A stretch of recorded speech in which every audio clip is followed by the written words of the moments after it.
Mr. Kadama TV nkulamusizzaako mwebale kutuweereza ssebo tusiima bakadama bannange mbalamusizzaako mwenna mwebale kukola. Nina embeera gye mpitamu wano eno njagala munnyambeko mu kaseera kano akasembayo tebiri kutambulanga bulungi ku saidi yange mu nju eno gye nkolamu. Ndi mu ggwanga lya Oman nga newe mbadde mpangalira n'okutuuka kati. Mpise mu bizibu bingi era ng'abalala bwe babiyitamu.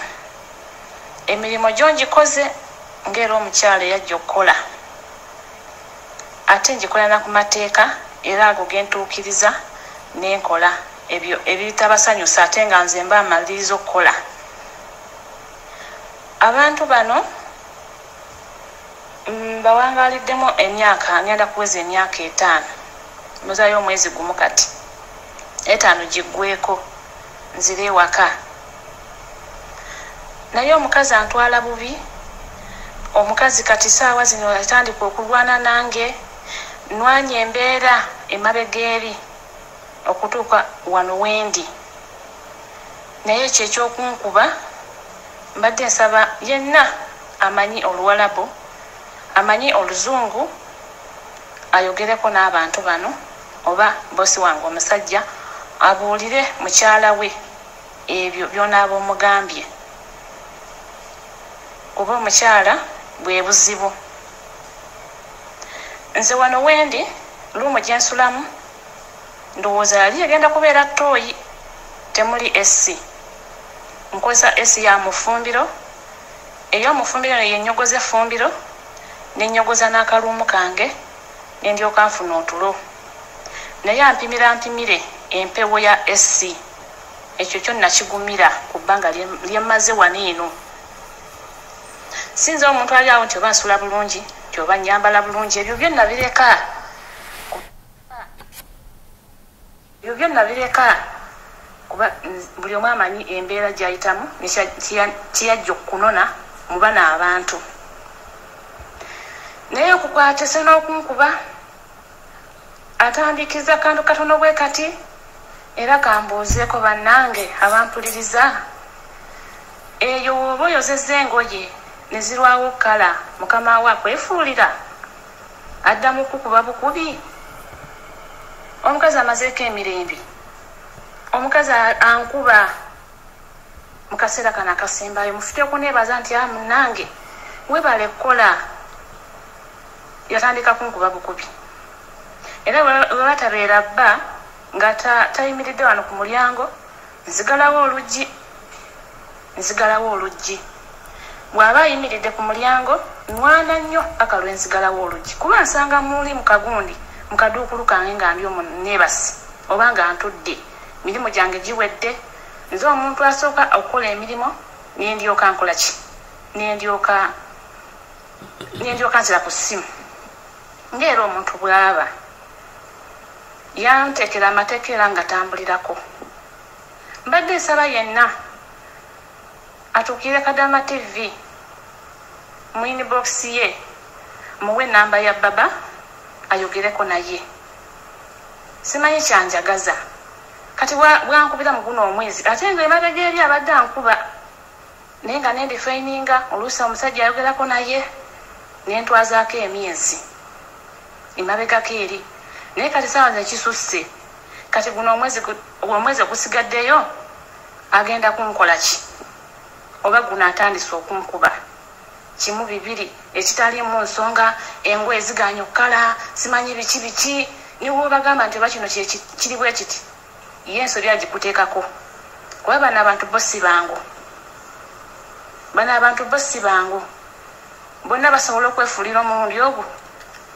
Bano abalala bayinza okubuuza nti bali ku saidiyo naye bayinza okwefuulira omulundi gumu kuba nze bano abantu baluddemu bamanyi bakozi bannange embeera gye tuyitamu mbi.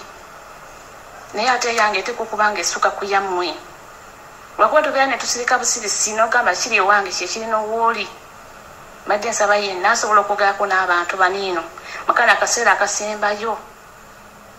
kano akasembayo mwogereko nabo kuba nange ekintu ekyokuba n'omusajja obusajja nga yatandise okukuba kubafumbirwa wala ikikwisa bubi n'onoba oba n'omwabira naye kati nze mpawaabiraani ba agenti bange baali bana Kenya omulala bamuyita Bilali omulala bamuyita Abdulu omulala bamuyita Muzamiru ndowooza abantu abamu omukyala bajjukira naye namba zaabwe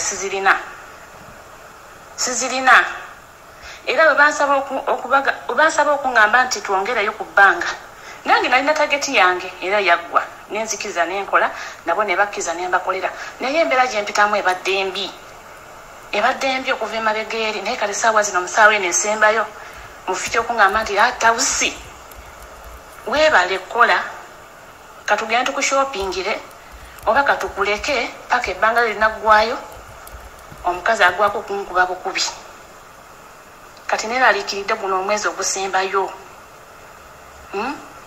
empewa mpimire alina buli kaze konna kali ku ye ebyo byo saagala kubimanya kuba mbiyiseemu mutegedde nkoledde buli kimu nkimanyi kyankoze kyonna nkimanyi nze nkaabya amaziga naye olwokuba nina kinali njagala okuba era Katonda nanyanukula nekituukira wadde tekyatuukira bulungi ng'omuntu bw'aba ayagadde naye neebaza Allah ali waggulu awo nti kyo kyasoboka naye gino emyezi gisigadde baganda bange muntaase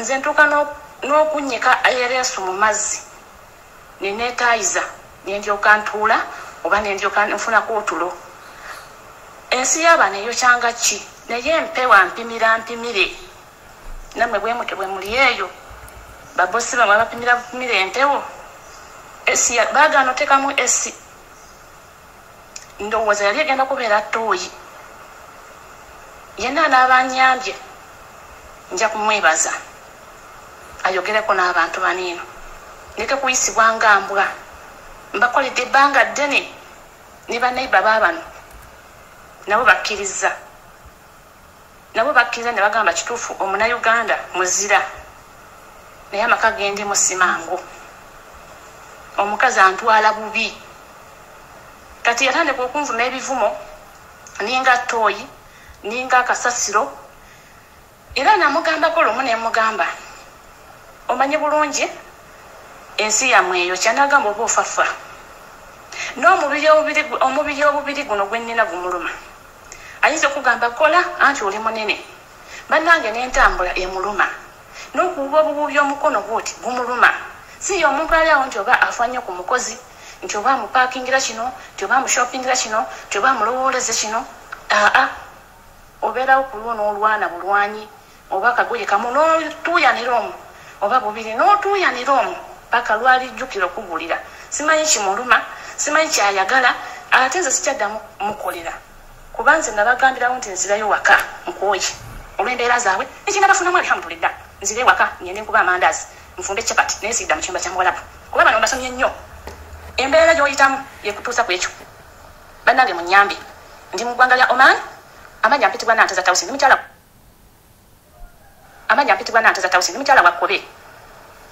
wa Kkobe wadde bampita abefumbe naye ndi mukyala wa Kkobe nzaalibwa Iganga yeri famire yange yatuuka n'okuŋŋamba oba nfa nfe ebbugumu naye bwoti osobola okugamba gundi shagala w'omaze naye ebbanga gwowangadde naye ennyumba eno yagizimba yagivunaanyizibwako naye buli omu amulinnya ku mutwe neyanza